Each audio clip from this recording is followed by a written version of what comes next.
بسم اللہ الرحمن الرحیم۔ امام ذہبی نے کتاب الکبائر کے صفحہ نمبر 177 اور امام ابن حجر نے الزواجر ان اقتراف الکبائر میں ایک نہایت عبرتناک واقعہ لکھا ہے، جس کی روایت کچھ اس طرح ہے کہ ایک دفعہ حضرت علی شیر خدا اور حضرت سیدہ فاطمہ حضور نبی کریم صلی اللہ علیہ وآلہ وسلم کی خدمت میں حاضر ہوئے۔ دیکھا کہ محبوب رب کائنات زارو کتار رو رہے ہیں۔ حضرت بی بی فاطمہ نہایت پریشان ہوئی کہ نبی کریم صلی اللہ علیہ وآلہ وسلم کی داڑھی مبارک آنسوؤں سے تر ہے اور آپ بس روتے جا رہے تھے۔ حضرت علی عرض گزار ہوئے، یا رسول اللہ، آپ کو کس چیز نے رلایا ہے؟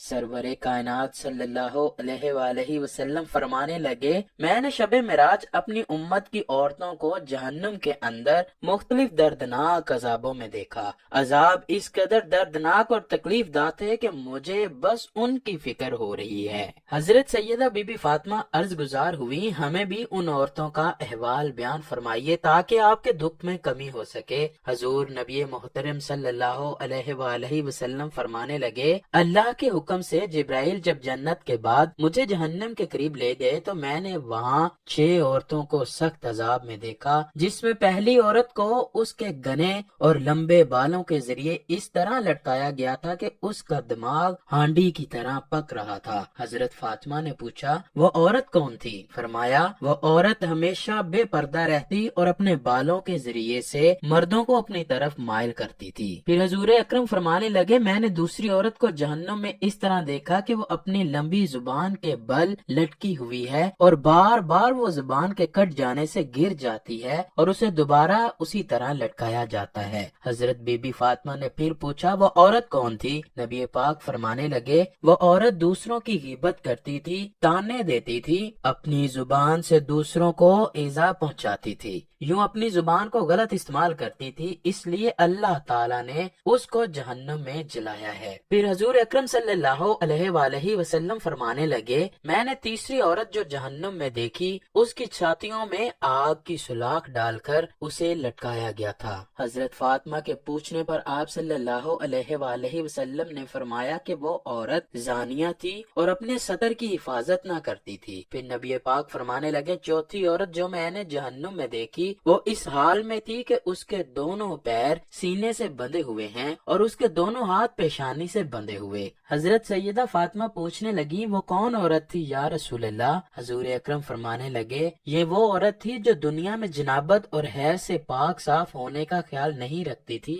اور ہمیشہ ناپاک رہتی تھی۔ پھر نبی مکرم صلی اللہ علیہ وآلہ وسلم فرمانے لگے، پانچویں عورت جو جہنم میں تھی، اس کا چہرہ خنزیر کا تھا جبکہ باقی جسم کتے کی طرح بن چکا تھا اور اس کے منہ کے اندر سے سانپ گھسے ہوئے تھے۔ حضرت سیدہ فاطمہ کے پوچھنے پر نبی پاک بیان کرنے لگے، یہ وہ عورت تھی جو ہر وقت جھوٹ بولتی اور چگلی کرتی تھی۔ پھر فرمانے لگے، چھٹی عورت کو میں نے جہنم میں اس حال میں دیکھا کہ اس کی شکل کتے کی طرح کر دی گئی اور اس کے منہ کے راستے سے آگ داخل ہو کر اس کے پخانے کے راستے سے نکل رہی تھی۔ نبی کی لاڈلی بیٹی پوچھنے لگی، حضور وہ کون سی عورت تھی؟ تو نبی پاک صلی اللہ علیہ وآلہ وسلم فرمانے لگے، وہ حسد کی ماری تھی اور اپنے حسن پر غرور کرتی تھی۔ حضرت جابر بن عبداللہ رضی اللہ تعالیٰ عنہ روایت کرتے ہیں کہ ایک دفعہ میں نبی مکرم کے ساتھ نماز عید پڑھنے گیا۔ جب آپ نے نماز پڑھا لی تو آپ بلال رضی اللہ تعالیٰ عنہ پر ٹیک لگا کر کھڑے ہوئے اور اللہ تعالیٰ کا تقوی اختیار کرنے کا حکم دیا اور اس کی اطاعت کرنے پر ابھارا اور لوگوں کو واعظ و نصیحت کی۔ پھر عورتوں کے پاس آئے اور انہیں واعظ و نصیحت کی اور کہنے لگے، اے عورتوں، صدقہ و خیرات کیا کرو کیونکہ تمہاری اکثریت جہنم کا ایندھن ہے۔ تو عورتوں کے درمیان سے ایک سیاہ نشان والے رخساروں والی عورت اٹھ کر کہنے لگی،